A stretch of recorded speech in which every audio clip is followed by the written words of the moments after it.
வெறுப்பாக இருக்குது எனக்கு. அப்படியே ரொம்ப நேரமாக வெளியே வெயிட் பண்ணிகிட்டு இருக்கேன்.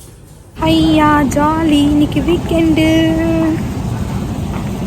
Hello guys, welcome back to my channel. So இன்றைக்குமே நம்மளோட ஆஃபீஸ் vlog தான். நான் வந்து நேற்று vlog எடுக்கல, ஏன்னா நேற்று கொஞ்சம் ஹெக்டிக்காக வேலை இருந்ததுனால என்னால் எடுக்கவும் முடியல. என் ஃபோன் மேலே இருந்துச்சு, நான் கீழே இருந்தேன், அப்படி இப்படின்னு போயிடுச்சு. ஸோ இன்றைக்கி நம்ம இந்த vlog கண்டினியூ பண்ணலாம். பார்த்தீங்களா, அதுக்குள்ளே இப்போ தான் மண்டே வந்த மாதிரி இருந்தது, அதுக்குள்ளே ஃப்ரைடேவே வந்துருச்சு. இப்படி தான் நாள் எப்படி போகுதுன்னே தெரியாமல் போகுது. ஸோ வாங்க, இப்போ நான் ஃபுல்லாக ரெடி ஆகிட்டேன். சாப்பிட்டுட்டு நான் கேபுக்கு போகணும். வாங்க போகலாம். பாய் பாய் பாய் சொல்லு. அங்க போய் ஜம்ப் பண்ணி பாரு போ. பாய் பாய். நீ அங்க கீழ போய் வீடியோ வரனால ஜம்ப் பண்ணி பார். ஏய் குட்டி நாய்.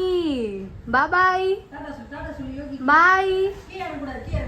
ஸோ ஸ்பார்க்கிளுக்கு பாயை சொல்லிட்டு நாங்கள் வந்து கிளம்பிட்டு பார்த்தீங்கன்னா எப்படி வெயில் அடிக்குது அப்படின்னு சொல்லிட்டு அதுக்கப்புறமா என்னோட நியூடல் பாயிண்டில் போய் நின்றுட்டேன். கேபுமே வந்துருச்சு. ஸோ ஏறி உக்காந்து கிளம்பியாச்சு. ஆஃபீஸ்க்குமே ரீச் ஆயாச்சு. கொஞ்சம் சீக்கிரமாகவே போனதுனால இன்றைக்கி என் ஃப்ரெண்ட்ஸ் இருக்காங்கன்னு சொல்லி பார்த்துட்டு இருந்தேன் கீழே.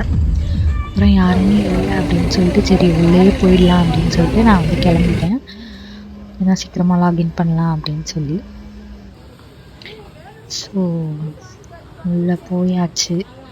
வந்து பார்த்திங்கன்னா உள்ளே போயிட்டு நான் மேலேருந்து பார்க்கும்போது இந்த வியூ நான் இன்றைக்கி தான் ஃபஸ்ட் டைம் பார்த்தேன். ஸோ பார்க்கவே ரொம்ப நல்லா இருந்துச்சா, ஸோ அதனால் இதை கேப்சர் பண்ணுவோம் அப்படின்னு சொல்லி நான் எடுத்திருந்தேன். ஆக்சுவலாக இப்போ நான் சாப்பிட வெளியே போயிட்டுருக்கேன். எப்பயும் போல் அந்த பசங்க போகிற கடைக்கு தான் போகிறேன். ஸோ வாங்க வெளியே போவோம். ஸோ எப்பயும் போல் சாப்பிட்றதுக்கு சேம் ஷாப்புக்கு தான் போயிருந்தோம். நான் வந்து சாப்பாடு எடுத்துகிட்டு போயிருந்தேன். ஆனால் கலக்கி மட்டும் எக்ஸ்ட்ரா வாங்கிக்கிட்டு இருந்தேன், கொஞ்சம் கிரேவிங்ஸ் ஆனதுனால. ஸோ சாப்பிட்டு முடிச்சுட்டு கிளம்பியாச்சு. ஸோ இப்போ சாப்பிட்டு முடிச்சுட்டு நான் வந்து உள்ளே போயிட்டுருக்கேன். கரெக்டாக பார்த்தீங்கன்னா 1/2 hour ஆயிடுச்சு. இப்போ சாப்பிட்டுட்டு போய் உட்கார்ந்தோடனே ஒரு தூக்கம் வரும் பாருங்க,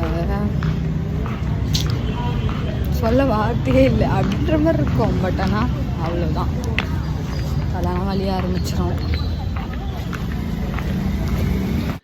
ஸோ அதுக்கப்புறமா பார்த்திங்கன்னா ஃபஸ்ட் பிரேக்குக்கு நான் வெளியே வந்திருந்தேன். வந்து காஃபி குடிச்சிட்டு அதுக்கப்புறமா உள்ளே போயாச்சு. என் ஃபோனில் சார்ஜ் இல்லாததுனால டேரெக்டாக நான் வந்து ஆஃபீஸ் விடும்போது தான் வெளியே வந்திருந்தேன். ஆக்சுவலாக வெயிட் பண்ணிட்டு இருந்தேன் நான், எப்போ ஆஃபீஸ் விடுறாங்க, எப்போ போகலாம் அப்படின்ட்டு. ஏன்னா ஃப்ரைடேவா, ஸோ ஜாலியாக இருந்துச்சு. ஐயா ஜாலி, இன்னைக்கு எங்களுக்கு வீக்கெண்டே. ஸோ கேப் ஏறி அதுக்கப்புறமா அங்கே வந்து கிளம்பியாச்சு. ஆக்சுவலாக எப்போயுமே சாட்டர்டே ஆனால் நான் வந்து என் ஃப்ரெண்ட்ஸ் கூட வெளியே போவேன். அன்றைக்கி வந்து நான் என்னால் போக முடியல, ரொம்ப டயர்டாகவும் இருந்தேன்னா, அதனால் நான் வந்து எங்களுக்கு போக டேரெக்டாக வீட்டுக்கு தான் போயிட்டு அப்படியே தூங்கணும்னு சொல்லியிருந்தேன். வெறுப்பாக இருக்குது எனக்கு. அப்படியே ரொம்ப நேரமாக வெளியே வெயிட் பண்ணிகிட்டு இருக்கேன். கைஸ், நான் எப்படியோ வீட்டுக்குள்ளே இப்போ வந்துட்டேன். சுத்தமாக முடியல, செம்ம எக்ஸாஸ்டடாக இருக்குது. நான் தூங்க போகிறேன். நீங்களுமே போய் தூங்குங்க. பாய்.